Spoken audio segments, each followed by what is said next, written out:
Hel- Hello, everyone. I am Lauren Greene with Forest View Elementary, and this is my presentation on collaborating with Google Apps for Education. So my goal was to meet the goal for building a professional learning network through social media and Web 2.0. I focused on Google Apps for Education.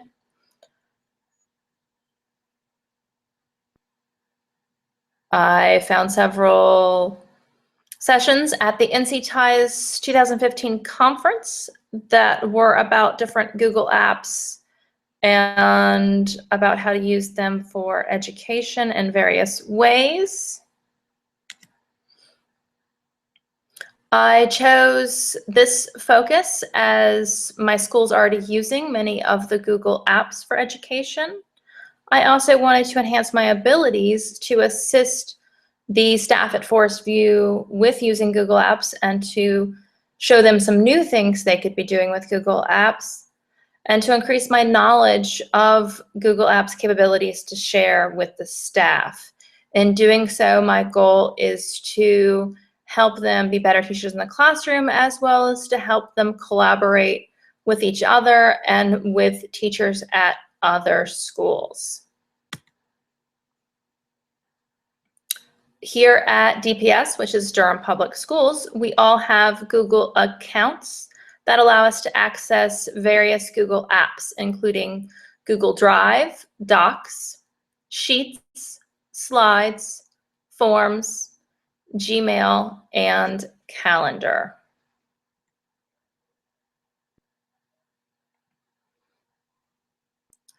You can access these once logging into Google using the square of squares by your login name. When you click on that, you'll get a drop-down menu of the different apps. You can choose to go to individual apps like Google Docs, which will just show you the document files for you to access. Or you can go to Google Drive, which will show you all different types of files, whether you have written them or they've been shared with you. So that includes Google Docs, Google Sheets, Google Forms, Google Slides. So all of those different formats will be under Google Drive, or you can go to the individual app.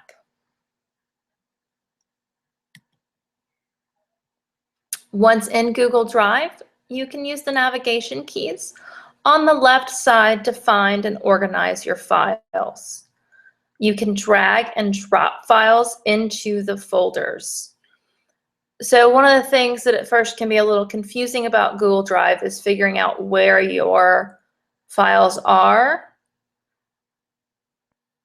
Once you find them, you can organize them in a manner that better suits you. Some people find going under recent is easier and shared with me versus moving them all into my drive, where you can organize them for more easy access.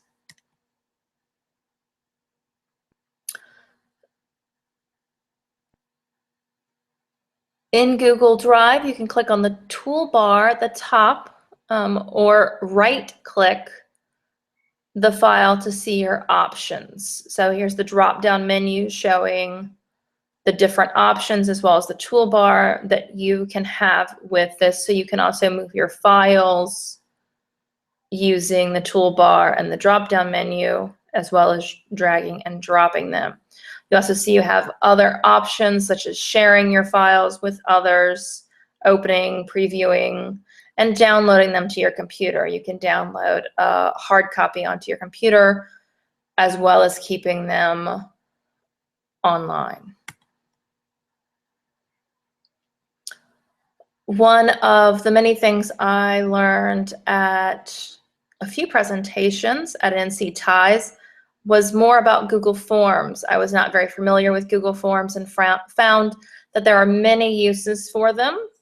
For staff, a few of those that were discussed at the presentations I attended that I found useful was using them as a parent contact log, a way for teachers to keep track of anytime they contacted a parent. Using Google Forms, you can then have it so that it's shared with all the teachers that have contact with that specific student, rather than each different teacher keeping track, so that way you can coordinate your parent contact. You know that they've been contacted about an incident or a grade. You're not doubling efforts. You're also staying on top of any issues, so that if they're having an issue in one class, you know about it in the other class. It's also a great way to keep up with student information in general, so that you can share that between various teachers, including contact information and any other information about the student you want to share. Here at Forest View, we are a PBIS school, meaning that we focus on positive behavior. So it's a great way to keep track of positive behavior. One of the teachers that I went to their presentation showed a form that they had created and used for showing positive, keeping track of positive behavior of individual students. It's also a great way to create any survey about anything going on at your school that you want to learn more about, how other teachers feel about it, or anything that you might want to improve upon, how to do so. Google Forms are also a great way to work with students. You can use them as a way to check for understanding. Homework check-in. You can also create assessments using Google Forms and other assignments, and also use it as a way for students to sign out to leave the room, a way to keep track of whether they're going to the bathroom, the office, the nurse, the cafeteria, anywhere that they might be going to, they can sign out using a Google form. Here's just a screenshot of Google Forms to give you an idea of what I'm talking about. So this one shows the various types of questions you can create, that they don't have to be short answer. You can do multiple choice questions. All kinds of various question types are available and ways to title them. For Google Docs, Sheets, and Forms, there are add-ons that you can pull down from the Chrome Web Store, which I'll talk more about in just a moment. Some of the add-ins that I learned about that I've added onto my Google Docs, Sheets, and Forms include Flubaroo, which will grade assignments. So once you create an assignment in Google Forms, you can add on Flubaroo, answering one of the forms yourself as your answer key, and then use that one with Flubaroo to grade the other assignments. For Doctopus, it copies the assignments for each student. So if you create one, it will then think of an octopus and its 8 arms, hand out a copy to each student, to their Google Docs, to their Google Sheets. Gubrick is a rubric that you can use with Doctopus. They work hand in hand together. GMath is a way to create graphs, diagrams, and equations within your Docs, Sheets, and Forms. For more resources about Google Docs, Sheets, and Forms, check out this website. One of the presentations I went to was from a gentleman who runs Free Tech for Teachers. This link specifically takes you to his page about Google Docs, Sheets, and Forms assistance. He has other free resources on his website for teachers that are fabulous. This is just the beginning for you. All right, so the Chrome Web Store. At the Web Store is where you can find these apps, extensions, themes. Here's the link of how to access them. So it's just chrome.google.com/webstore. So Chrome extensions. There are a couple different ones that I downloaded. One would be Save to Google Drive. So it looks like the Google Drive image here Once you install it, there'll be that image right up by your bar. When you click it, it will save that web page to your Google Drive. Turn off the lights. Looks like a little darkened light bulb once it's on yours.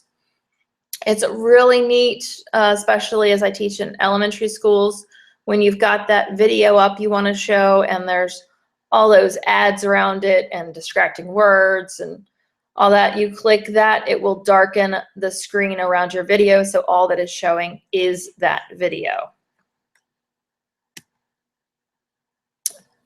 Here's a few of the great apps you can find at the Chrome Web Store. This is a screenshot of some of the ones that I've downloaded based on the presentations I attended at NCTIES. Artesimo Chronometers is a app that has various timers, stopwatches, alarms. Google Classroom is really neat. It's essentially a virtual classroom that you can use with your kids, a way to coordinate all the various pieces of teaching in one place. I've not had a chance to play around with it very much, but it looks like it could be very useful. Google Hangouts, which is what I'm using right now. Google Keep was sort of like Post-it notes on your computer screen. PDF Mergy will merge multiple PDFs into one PDF, whereas PDF Split does the opposite. It'll take a PDF and split it into separate pages for you. Pixel Express, another great one.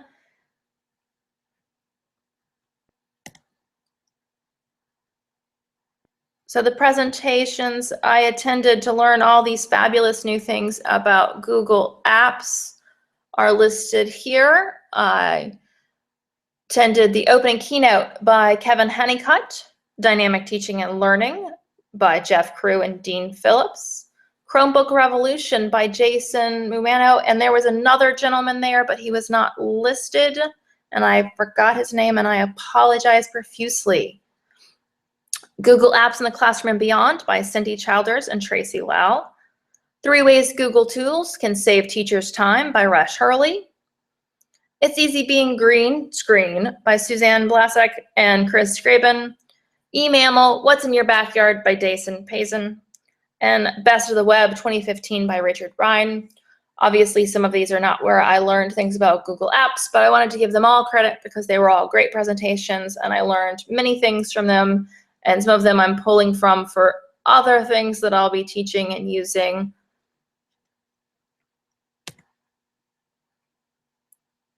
Thank you very much for your time. I hope this was helpful.